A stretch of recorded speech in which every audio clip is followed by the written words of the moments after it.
பேரவை தலைவர் என்கின்ற முறையில் என்னுடைய நல்வாழ்த்துக்களை மாண்புமிகு முதலமைச்சரின் அமைச்சரவைக்கும் அமைச்சருக்கு நான் தெரிவிக்க கடமைப்பட்டிருக்கிறேன். வான்மழை மேகமாய், ஒளிதரும் தீபமாய், தியாகத்தின் திருவிளக்காய், மனிதாபிமானத்தின் மறுவுருவாய், தமிழ்நாட்டின் நம்பிக்கை நட்சத்திரமாய், இந்திய திருநாட்டின் கலங்கரை விளக்கமாக விளங்கிக் கொண்டிருக்கிற தமிழ்நாட்டின் நிரந்தர முதலமைச்சர் மாண்புமிகு புரட்சித் தளபதி அவர்களுக்கு முதற்கண் எனது இதயம் கனிந்த பாராட்டுக்களை தெரிவித்துக் கொள்கிறேன். அன்று மக்கள் மன்றத்திலே வென்றார்.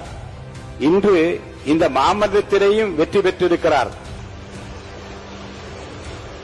இதற்கு காரணம் உழைப்பு, தன்னம்பிக்கை, விடாமுயற்சி, மக்கள் மீது அவர் வைத்திருக்கிற அளவு கடந்த அன்பு. கான்பிடண்டா இருங்க, வெற்றி நிச்சயம் என்று சொன்னார். அந்த வெற்றியை நிலைநாட்டி இருக்கிறார். வெற்றி மீது வெற்றி வந்து என்னை சேரும் என்று பாடிய புரட்சித் தலைவர் அவர்கள் அதை வாங்கி தந்த பெருமையெல்லாம் உன்னை சேரும் என்று பாடினார். இன்று முதல்வர் சொல்வார், வெற்றி மீது வெற்றி வந்து என்னை சேரும், அதை வாங்கி தந்த பெருமையெல்லாம் மாமன்ற உறுப்பினர்களே உங்களை சேரும், அதை வாங்கி தந்த பெருமையெல்லாம் தமிழ்நாட்டு மக்களே உங்களை சேரும் என்பார்.